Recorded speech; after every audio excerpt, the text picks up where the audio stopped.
Hello and welcome to AC Reads. Let's get into the stories that I have for you today. Story 1. My paternal grandmother was an amazing woman.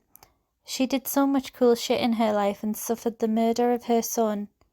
She finally got the courage to divorce my grandfather 3 years after the murder, but didn't get to enjoy those years. She had a car accident due to hypoglycemia related to her type 1 diabetes, and subsequently declined from there. In 2006, she rapidly declined and finally got to the point where she was hospitalized for the last time. We had gone through a really big storm and had no power for a week. The day the power came back, the house phone rang and my great uncle called to tell us that we needed to get there soon. We were there within 2 hours, and we had to go in to see her one at a time. My grandma, who I had always been extremely close to, who saved me when I tried to kill myself as a stupid teenager, didn't recognise me. She introduced herself and asked if we'd met. I started crying and she remembered who I was. I think she started crying too once she realised, but at this point my memory is blurry, so I'm not sure. What I do remember is our conversation after that. She told me to keep doing good things. I hadn't even started college yet, and those words were a heavy weight on my shoulders. I couldn't figure out what she wanted for the longest time, and to this day I'm still not sure. I'm trying, but I'm worried I won't do right by her. She struggled through so much, dealing with all of the shit my sociopath of a grandfather did to her during the duration of their marriage. She left me a journal. I feel extremely honoured to have been the one entrusted with this, but I'm so worried that I will not do justice to the horror that she experienced. What she dealt with was huge. Marrying a man at 19 because she thought she had to. Conceiving 4 out of 5 children unwillingly.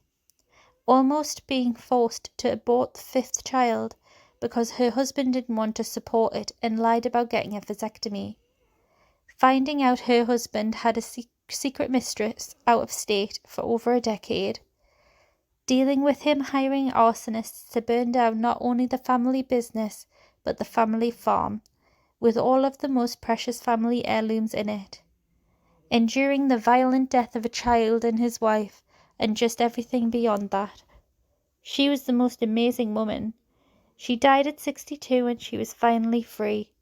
I was 2 months into my 18th year, and I asked if I thought it was okay to take her off life support, even though my dad and godfather had already said yes. I said yes because I listened to the doctor's explanation of her prognosis, and I stayed in the room with her while she passed. She opened her eyes wide, appeared to scan the room, and sighed a high-pitched sigh.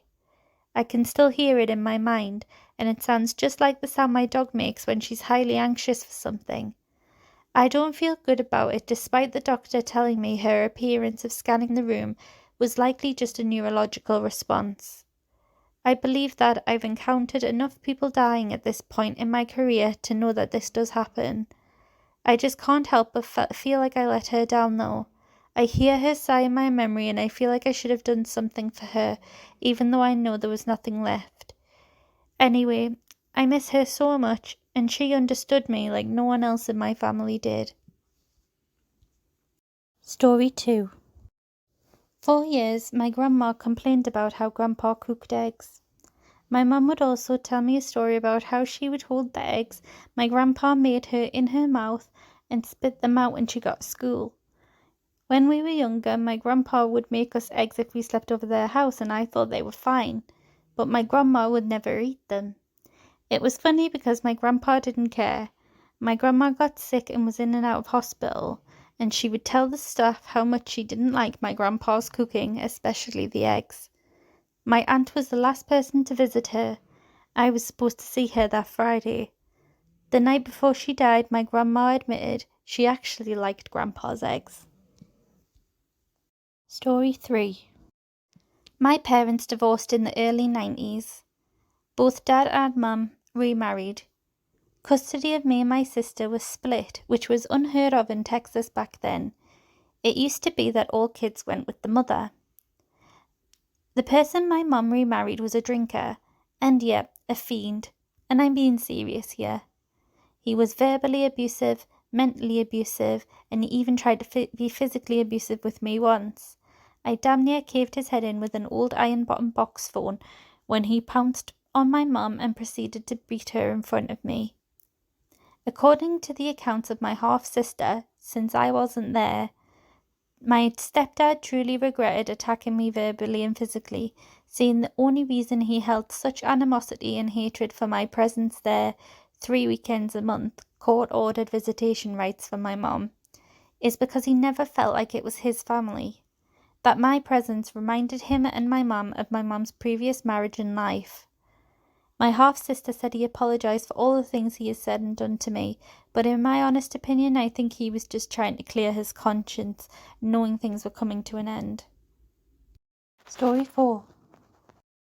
My cousin had cystic fibrosis and had gotten a double lung transplant at the age of 24. I'd grown up knowing that she was most likely going to die young, but with her lung transplant we thought she'd have another decade or 2 at best. About 2 months later I got a call late at night saying that she had been admitted to the emergency room and then the ICU. Unfortunately, she had bilateral pneumonia and a fungus in her lungs. My mum and I drove halfway across the country to see her, and it was awful. Her organs were shutting down. Her parents and doctors were debating whether or not to get her a second lung transplant.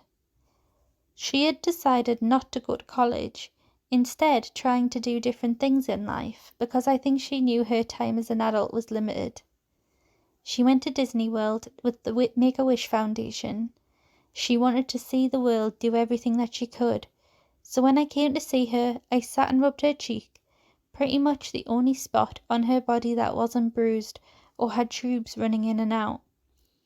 I told her all about my recent trip to Africa, about the elephants in our camp, about living in Scotland, and about my recent semester in college.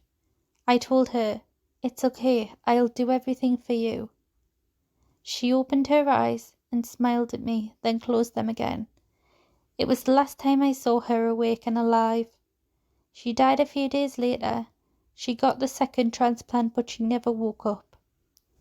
She loved butterflies, and since she died, I've had them land on me with strange regularity all over the world. She's coming with me because I'm living for both of us now, or so I'm going to keep telling myself. Story 5. I was once taking care of a dying man in his home. Coincidentally, his wife was in the hospital also dying, making it a very sad time for the family. The man was feverish at night and would wake up confused and babbling at times. They had a freezer of soup the wife had made when she was well, and the man was eating the last of it in his last days, and I don't even think he realised. One night he told me a story of when he was in the war.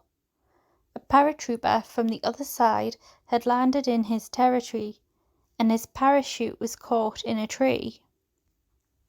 Against orders, when no one was around, he cut the man down and let him free.